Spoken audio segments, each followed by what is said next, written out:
Okay, folks, here we are. We're testing things here and recording as I walk. And this is a part of the forest I spent the night in. It had some curious knocking sounds. And it seems like a very different kind of a knocking sound than your pileated woodpecker can make, and they can make quite the knocking sounds. And it seems to occur early in the morning when the mist is still on the lake. And I would say this is 3 out of 3 visits here that I've had that knocking sound. And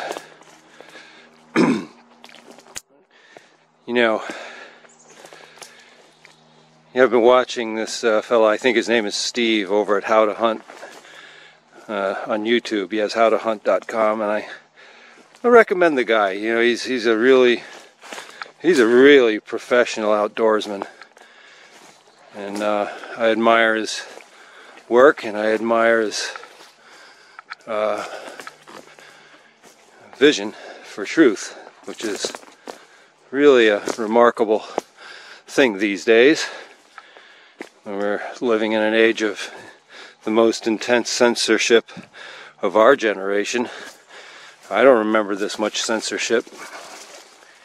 As we pick my way through the woods here,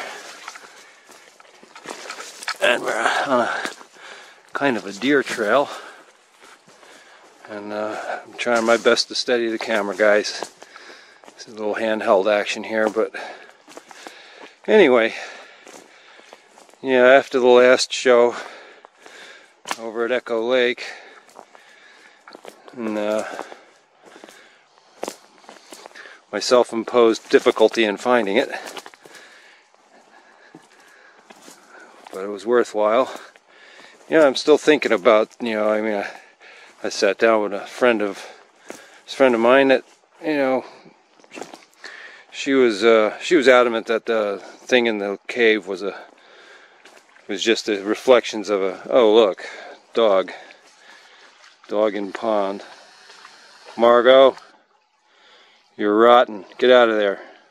Oh, you're so naughty. You're so naughty. That's my dog. Okay, so, look, we're at the lakeside now. So anyway, over at How to Hunt there, Steve Talks has quite a following. I mean, he's really built his channel nicely, and he's got a lot of people sending in their stories of their Bigfoot encounters. And one of the signature things or events, sorry about the wiggly camera, I'm stepping over stuff, is knocking. Knocks in the woods, thumps on trees and such. And you know, I really had to start wondering about what I'm hearing in these particular woods. And in deference to the neighborhood here and some of the controversy surrounding the so-called research into Sasquatch, I'm just catching these autumnal colors here, folks. This is a kind of a light today that I think we got some mist in the air still in the upper atmosphere, and maybe some of the smoke from the fires is lingering in the sky out in the California, and we're on the East Coast here. As you can see, the sky is still blue here. But what I want to do is give you a sense of the blush going on. Look at that little blush there, and down on the lakeside. Look at that. That's just nice. Look at that.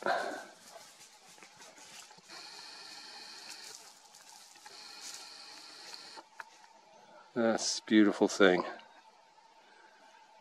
Beautiful sight. I'm partial to these trees over here.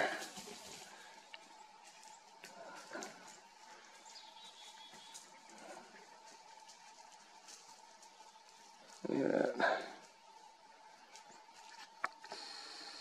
Look at those trees. Beautiful. I mean, they really have a nice look about them. When you get in close to them, they have like little fronds, little hands coming out at you, say waving hello. I spent about an hour out here, or 2 hours this morning fishing. Caught a nice perch. I mean, he was a keeper, but I threw him back. He was healthy. I didn't hurt him. And unless I'm catching bunches, they're still not biting as lovely as I'd like them to be biting. So that's that. Look at that color over there. Let's see if it shows up here, and I'll zoom a little. Yeah, green on one side, and then let's see about that pink. Yeah. And down in there into the water.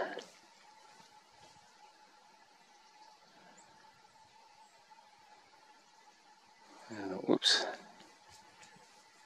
There in the water's edge. Yeah, so nice. So anyway, yeah.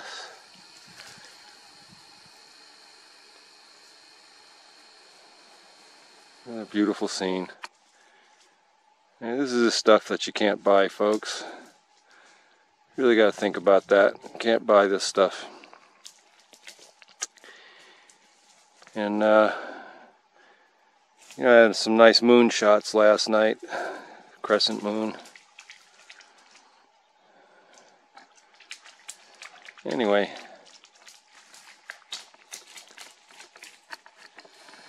You know, the mysteries here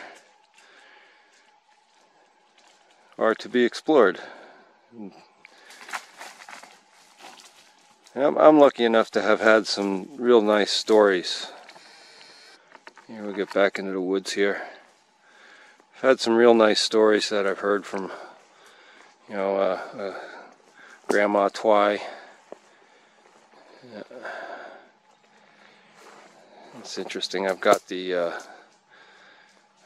cowl on for the camera. That's what those things are on the side, which is interesting because I wouldn't think that it would move relative to the image. Anyway, so let's just try to gently walk back up here a bit.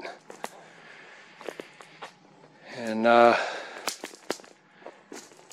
just give you a sense of these woods. Oops, I just stumbled. This is kind of hard to do. You know, walk and talk without a plan. Just appreciating these forest primeval. Hardly heard any cars last night. Very few this morning. I have a lone jet going overhead. Can hear that. Pick my way through here. So, you know, this forest, again, you know, they call it a park. You know, and this isn't just a park. You know, this was somebody's home. And I find ruins all over the place in the last day or two. You know, poking around. And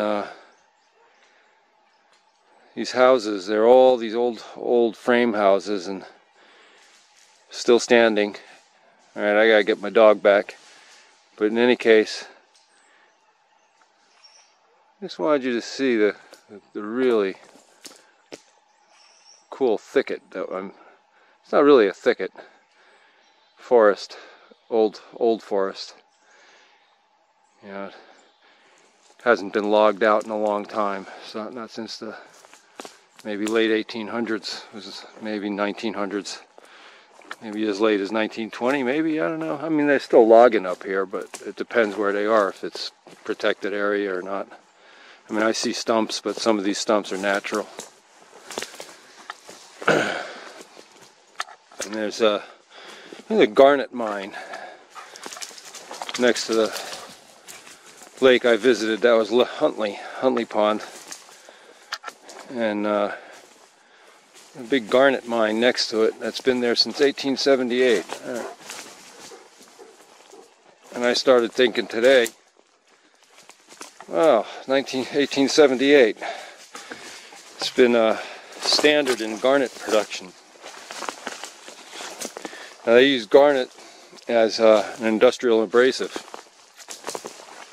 It's not as hard as diamond, but it's pretty darn hard, and it's good for industrial uses as well as it's a beautiful gem if you get gemstone quality. And I think they probably do. Anyway, speaking of stories, since I had a frost here last night, it was cold. I got cold in my hands this morning making breakfast. And that was really nice to be out here. No one else in the forest here with me. I'm you know, in a pretty vast remote spot. Nobody hanging around. I got the dog off leash. She's more or less behaving. I wish I could trust her all the time so that when other people come along, I say come, and she comes, and she doesn't go and aggress them because she thinks she's the queen of the world. Let's see if I can get her to come back here.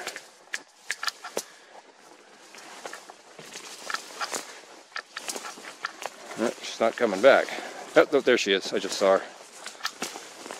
She's running free. As we all should be running free. We should all be running free, and we should all be happy doing so. And not living in fear of each other. This is nonsense what's going on. You know, I got a lot to say about that. All the censorship about the conflicting information and censorship about real information because it doesn't fit an agenda. We have these monopolies that control our media, and you know, we have all these citizens all over the world trying to get their stories out. But if they say certain words or take a certain opinion or discuss certain facts, they call it deplatformed. They get taken down. All right, I'm doing my best to keep it steady, folks. This is just really kind of cool up in here. I mean, this is thicket, but it's not so thick that you can't get through it with a camera, which is kind of nice. Anyway, as I move along through the woods here, getting back to the truck, you know, I was thinking about the Sasquatch stories that Steve over there has on how to hunt. Go see his show. I'll plug it again on YouTube. howtohunt.com is his .com. And you know, my friends from different nations, you know, indigenous nations, First Nations, Mohawk and Seneca, and I even had a friend from the Chumash people out in California. And they all have their stories, and the ones that I got wind of, and I'm honored to hear, are the stories of how these are called the giants of the forest. They're called the big people, and they call them big people. Not big hairy people, not, you know, some other kind of disparaging or derogatory term, but the big people, and they are regarded as extremely smart, full of wisdom, and they are protectors. They are protectors of the forest, and they have their little brothers called the little people, the wee people. And I know the term for the big people is commonly we all kind of have Sasquatch, and that is a native term. But there's also Gigant. That's a Seneca word for the little people, and they're also considered the protectors of the forest. And both species of creatures are very spiritual, very intelligent, and the little people, they're playful. They are very much. Now they're not children either. They are a different species or a different group. And there's my four-legged here, taking a bath. It's a little bit too clean for her. She'd be much happier if it was a muck hole. Anyway, so these beings sort of perform various kinds of tasks. The little people tend to the plants low to the ground, and the big people, the giant people, they're protectors of the trees and such, big things and big areas. And why we never catch them or get their remains, save maybe a scraplet of blood or hair. According to the old stories of the original people here who had contact and even traded with them, if you were honorable enough, you could trade with these creatures, and you could learn from them. And they spoke the universal language, and the universal language is the language of love, and in our modern ways we call that telepathy. And today we have synthetic telepathy, and that's your iPhone. And I wish everybody would just throw them all away because they're fucking stupid, pardon my language. You know, they're obliterating our natural senses, and so is the computer screens. But you know what? This is the medium I have to talk to you with, and I'm using it. So I don't want to be saying anything that would compromise my integrity because I'm using technology. I'm using technology because these are the tools that we have right now, and we need to use them.